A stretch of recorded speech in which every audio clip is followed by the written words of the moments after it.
এরপরের প্রশ্ন। আমি বিমলা দালাল, অ্যাডভোকেট। আমার প্রশ্নটা হলো, ইসলাম বলে যে নারীর অধিকার সমান, পুরুষের সমান, তাহলে নারীরা কেন পর্দার ভেতর থাকবে? আর এই ধরনের মিটিংয়েও কেন নারীদের জন্য আলাদা বসার জায়গা থাকবে?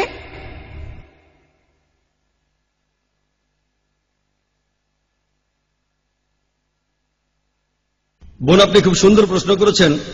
যখন ইসলাম নারীদের অধিকারে বিশ্বাস করে যে পুরুষ এবং নারী সমান, তাহলে নারীরা কেন পর্দার ভেতরে থাকবে আর নারীদের জন্য কেন আলাদা ব্যবস্থা থাকবে, যেমনটা আছে আজকের অনুষ্ঠানে?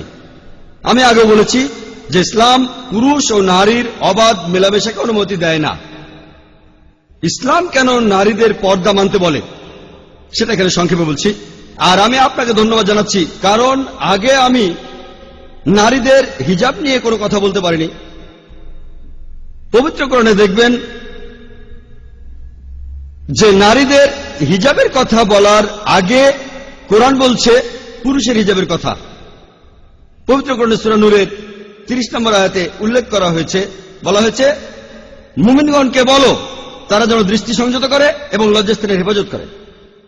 পরের আয়াত সূরা নূরের 31 নম্বর আয়াতে উল্লেখ করা হয়েছে, আর মুমিন নারীদিগকে বলো তারা যেন দৃষ্টি সংযত ও লজ্জাস্থানের হেফাজত করে।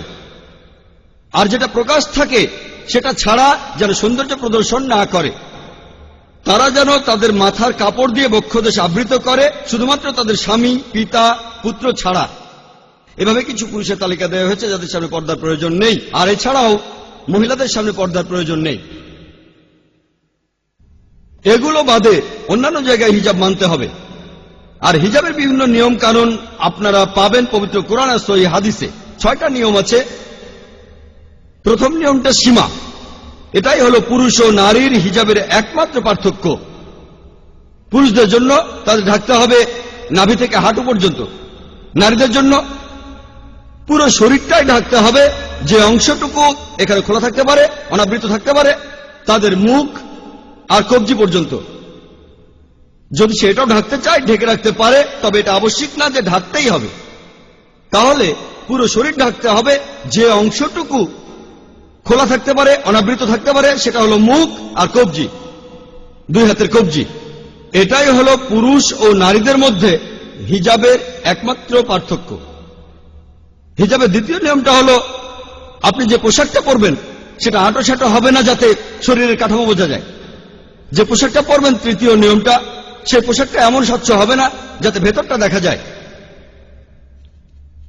চতুর্থ নিয়ম, পুরুষ বা নারীদের কেউই জাঁকজমকপূর্ণ পোশাক পরবে না যেটা বিপরীত লিঙ্গকে আকৃষ্ট করে। পঞ্চম নিয়মটা হলো আপনি এমন কোন পোশাক পরবেন না যে পোশাক আসলে বিপরীত লিঙ্গরা পরে থাকে। যেমন দেখবেন পুরুষরা কানে দুল পরে। যদি এক কানে দুল থাকে সেটার একটা অর্থ আছে, যদি 2 কানে দুল থাকে সেটার আরেকটা অর্থ আছে। এটা ইসলামে নিষিদ্ধ। আর শেষ নিয়মটা হলো আপনি এমন কোন পোশাক পরবেন না যাতে অবিশ্বাসীদের কোনো চিহ্ন থাকে। এগুলোই হলো পুরুষ ও নারীর হিজাবের 6টা নিয়ম ইসলামে। এবার আপনার প্রশ্নে আসি যে ইসলাম কেন পর্দায় বিশ্বাস করে আর কেন পুরুষ ও নারী আলাদা থাকবে। এখন তুলনা করে দেখি যে সমাজে পর্দা আছে আর যে সমাজে পর্দা নেই, এই দুটোর মধ্যে পার্থক্য। পৃথিবীর মধ্যে যে দেশে সবচেয়ে বেশি অপরাধ সংঘটিত হয় সেটা আমেরিকা। আর একটা রিপোর্ট অনুযায়ী, FBI এর রিপোর্ট 1990 সালে, সেখানে 1990 সালে 1,02,555 জন মহিলা ধর্ষিত হয়েছে। এই কেসগুলো রিপোর্ট করা হয়েছিল, FBI বলছে মাত্র 16% কেস রিপোর্ট করা হয়। আর আসল সংখ্যাটা জানতে চান, তাহলে এই 1,02,555 জনকে 6.25 দিয়ে গুণ করুন, তাহলে আপনারা দেখবেন প্রায় 6.5 লক্ষ মহিলা আমেরিকাতে ধর্ষিত হয়েছে শুধুমাত্র 1990 সালে।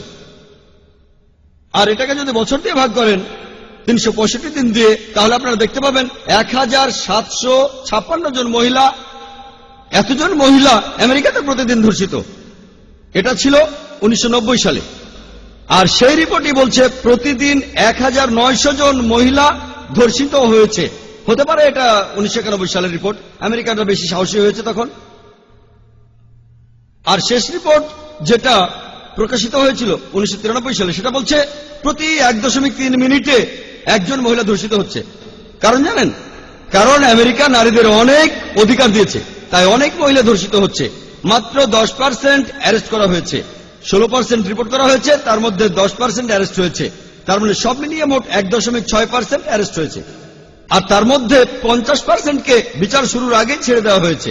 মানে সব মিলিয়ে 0.8% ধর্ষণ কেসের বিচার করা হয়েছে।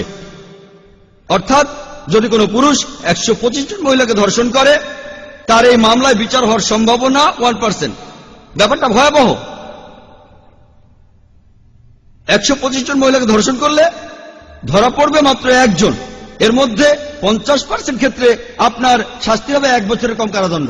যদিও আমেরিকার আইন আমাদের বলছে যে ধর্ষণের জন্য আপনার শাস্তি হবে যাবজ্জীবন কারাদণ্ড, কিন্তু তারা বলে এটা প্রথমবারের মতো হলো, সে প্রথমবার ধরা পড়েছে, তাই তাকে একটা সুযোগ দেওয়া যায়, শাস্তিটা হয় 1 বছরের কম কারাদণ্ড।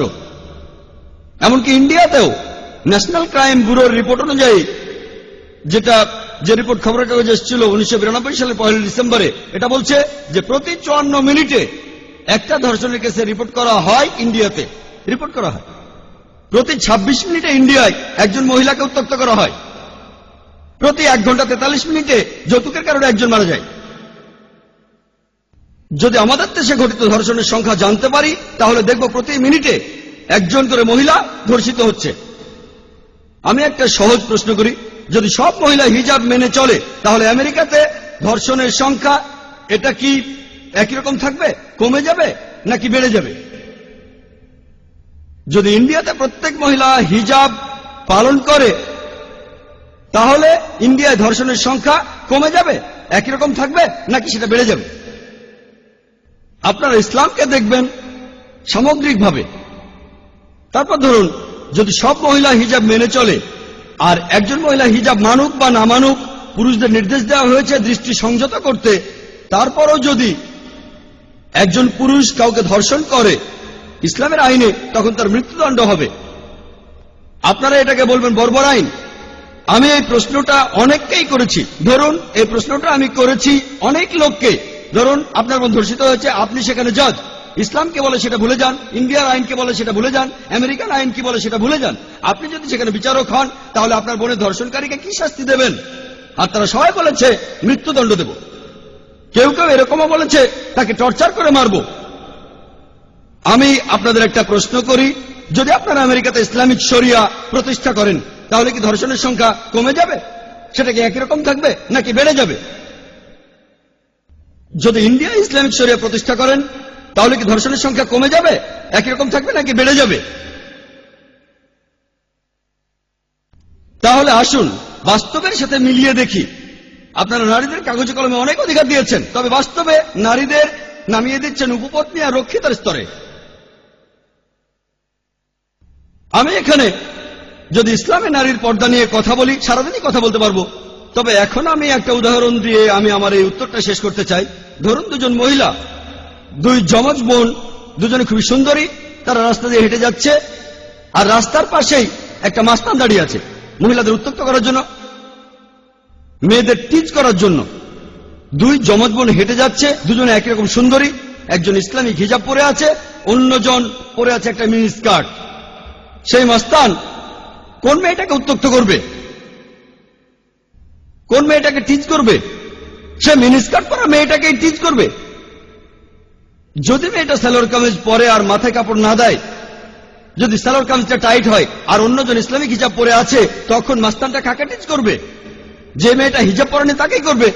এভাবেই প্রমাণ করা যায় যে ইসলামে নারীদের পর্দার মধ্যে থাকতে বলা হয়েছে। এটা নারীদের ছোট করে না, নারীদের শালীনতা বজায় রাখে।